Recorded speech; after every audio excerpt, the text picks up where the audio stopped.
Well, thank you for joining us to hear about settled pool's history at 50. We're delighted today to have John Reid with us. John, welcome. Thank you for asking me to come along. John, I want to get a bit of a picture of what drove the decision in the earliest days to try and build a swimming pool in Settle. Most of the youngsters of my age, of that era, or even one or two a bit older than me, had no facilities at all whatsoever. So you used to go and swim in the river, and just in the river below the weir, it's called Devil's Pond. Really? And that's where we used to go and paddle and lake about, as they say, in the river and try to learn to swim there. There was a swimming pool at the grammar school, Gilswick Grammar School. It wasn't for the general public, it was for the students who attended the school, whether they'd be boarders or day boys. They allowed unofficial pupils to go and swim there, but probably when it was holiday time, and certainly in the summer months, this facility might not have been available. So it meant going either to Skipton or elsewhere for a swim. So it was really needed by most of the youngsters, and certainly probably their parents and the grown-ups in the area. Yeah, and I think now swimming in rivers, like we're right next to the River Ribble as we're talking here today, it's called wild swimming. I'm sure it was pretty wild in some of the weather and the temperatures.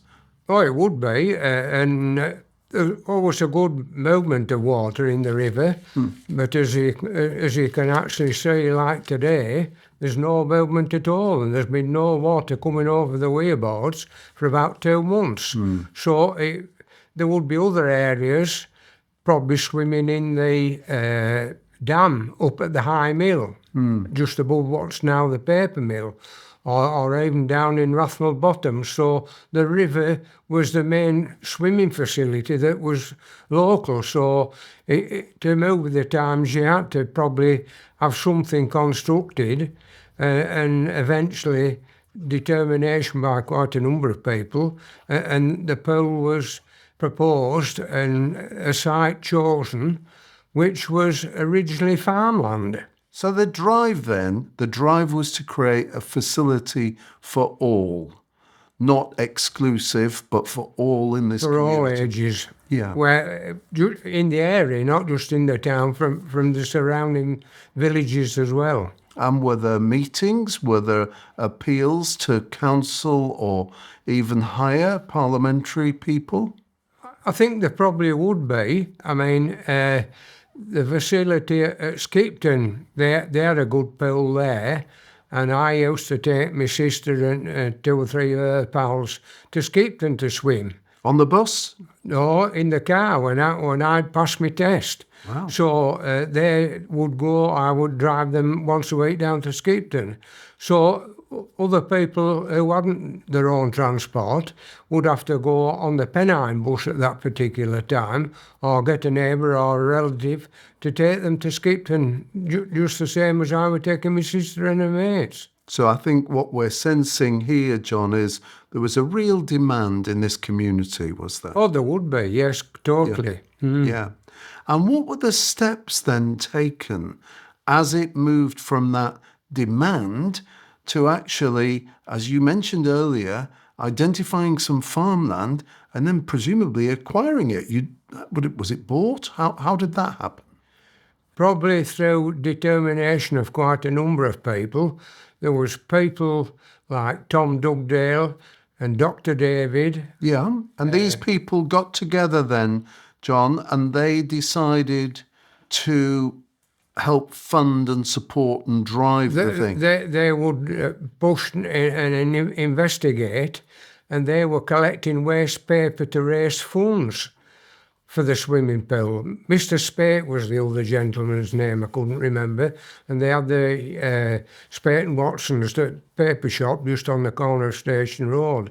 So through the Rotary Club, it would be quite a lot of, I won't say pressure, but a lot of interest taken by the Rotarians, and that would help to get things moving a bit faster than probably the general public would be able to do. So a lot of the people, organisations you've mentioned thus far, illustrate to me a community effort with the Rotarians and these individual business people and farm people and so on coming together.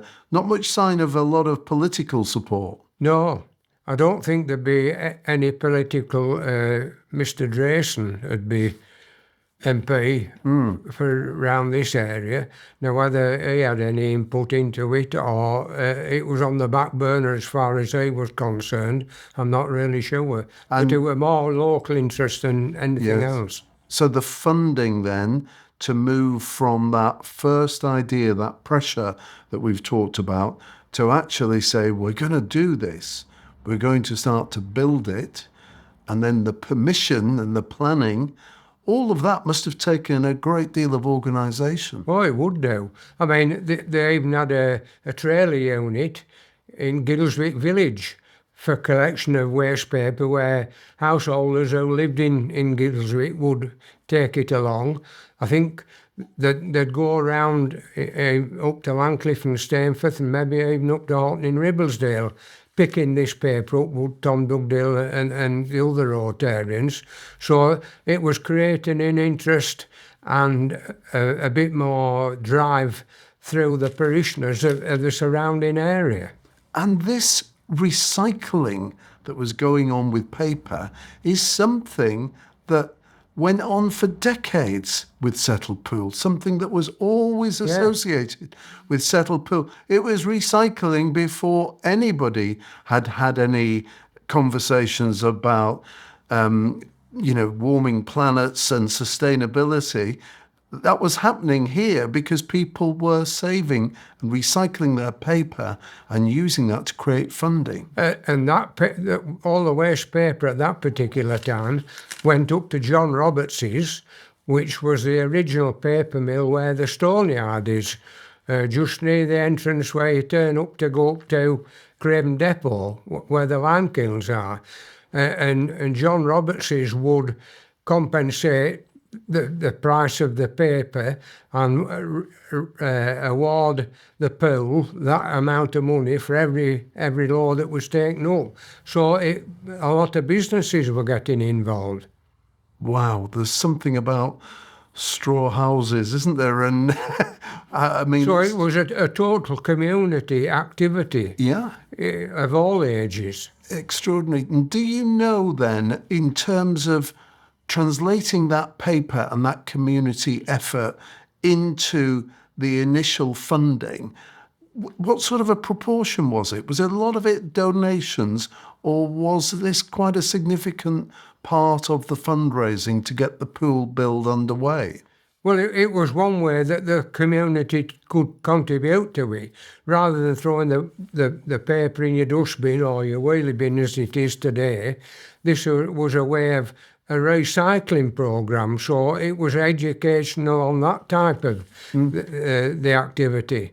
So everybody was benefiting by it, either commercially or financially.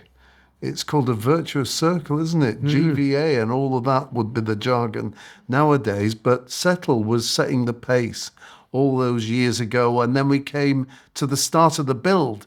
That must have been an exciting moment. What was that like, John, when you saw the thing starting to come out of the ground?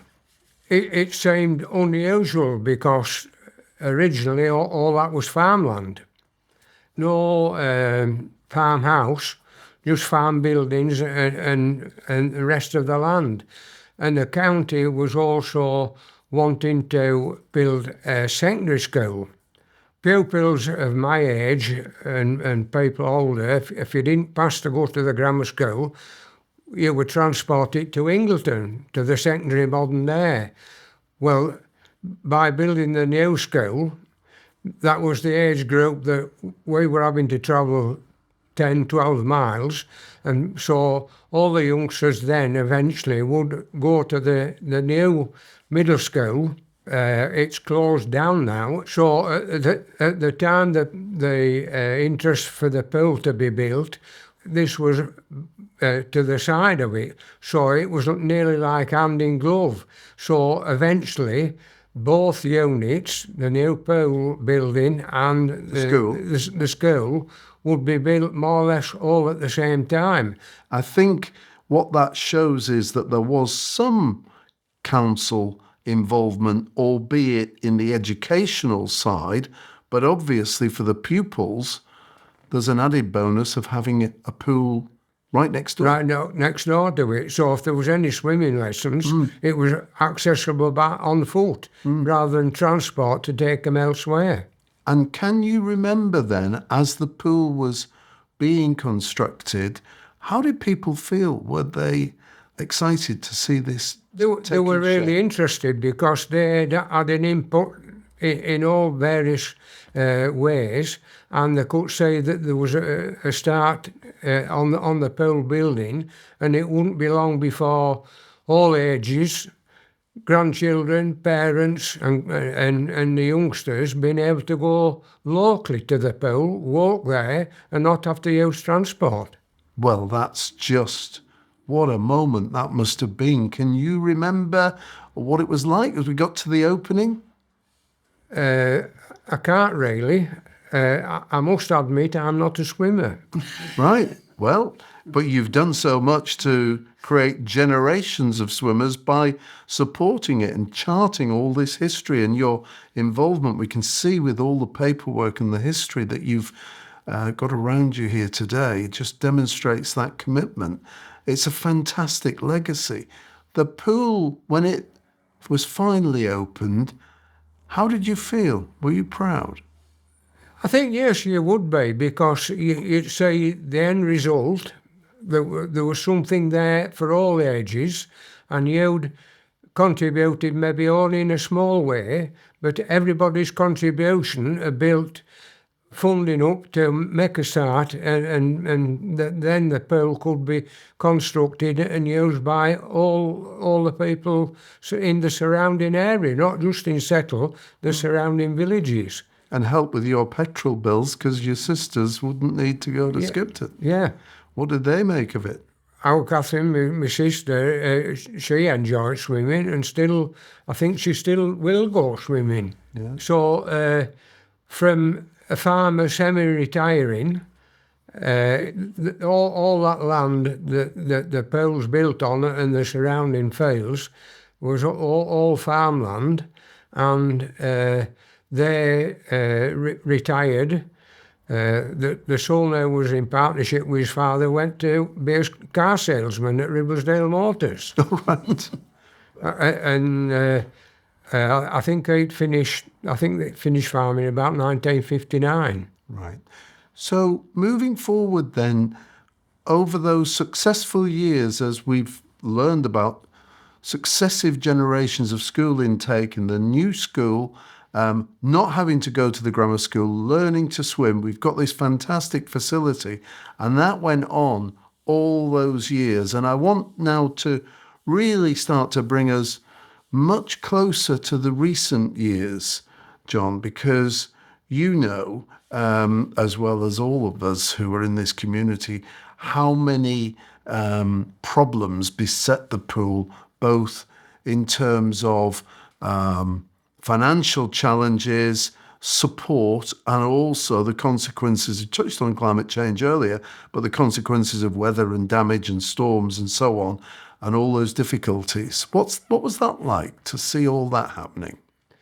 It was probably a good move forward, because having the pool built there and further education, and at one time they were even thinking of building a new doctor's surgery next to it. That's never taken place. And half of that land now is semi-redundant. Frida's playgroup are in part of the original school, but the swimming pool's moved on another step and built a new facility that's used tremendously every day of the week, nearly every hour of the day.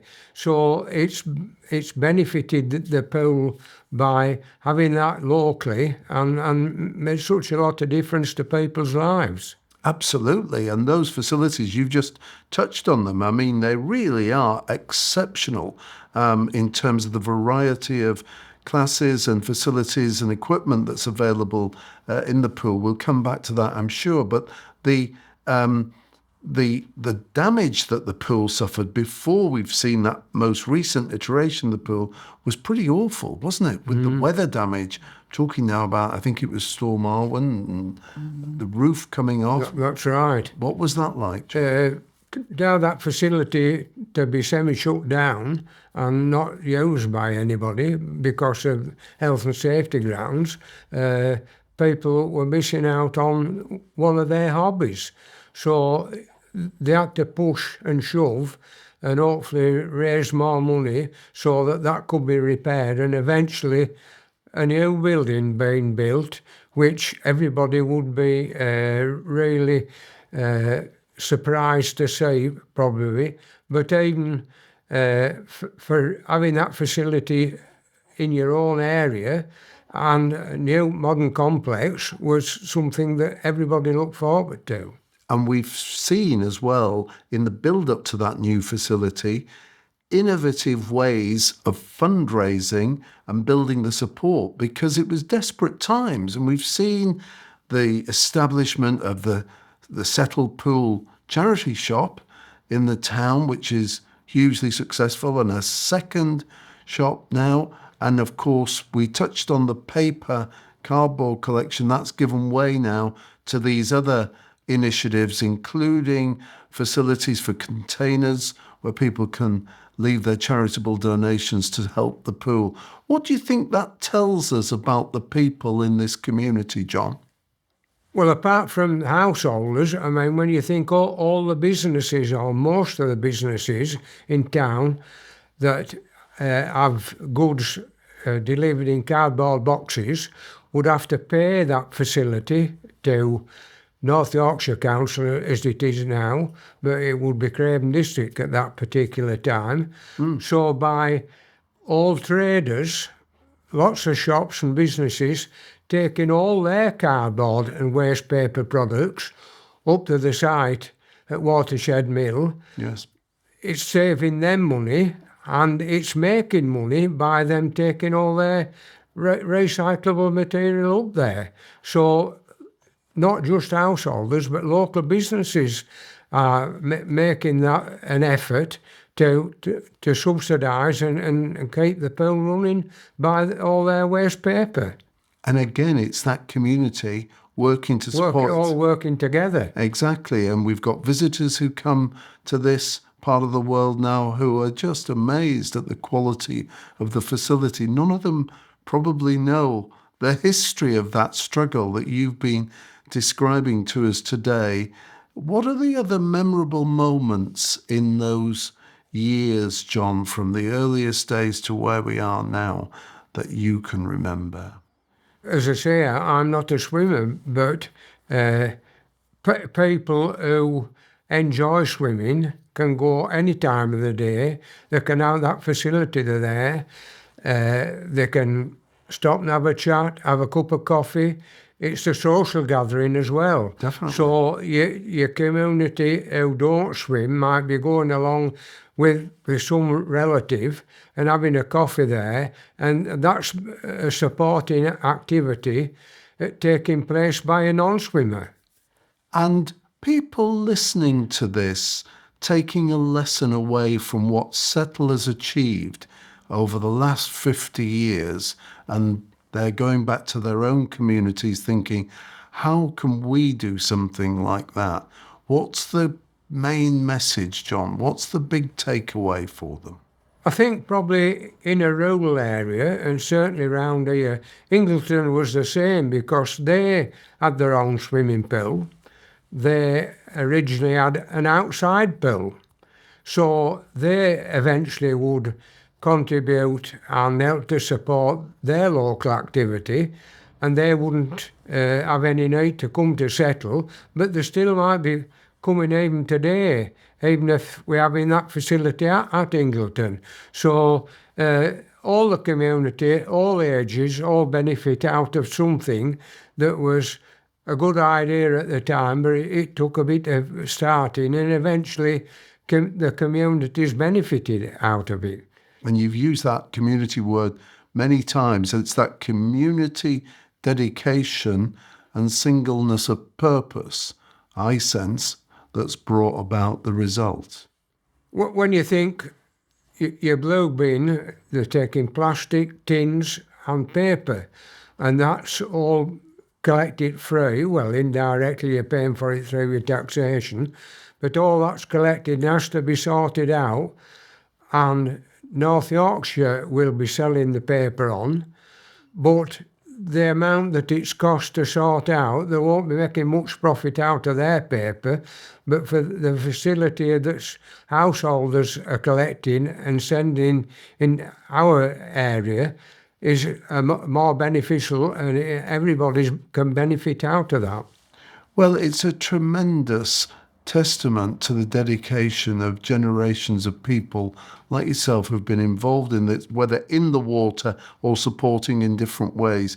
The results there are for future generations to continue to enjoy. And I think we can all pay tribute, John, to what you and all those who were around in the early days set out to do and then have delivered. And for me, I think the final word goes to you, John, because it tells me we've not given much space to the politicians. It doesn't sound like they've earned it. For the communities that are thinking about doing something like Settled Pool, if you want something doing, you've got to get on with it and keep pushing. Exactly. Well said, John. Lovely to hear from you. Thank you so much for your time. You're so most welcome. Thank you for coming.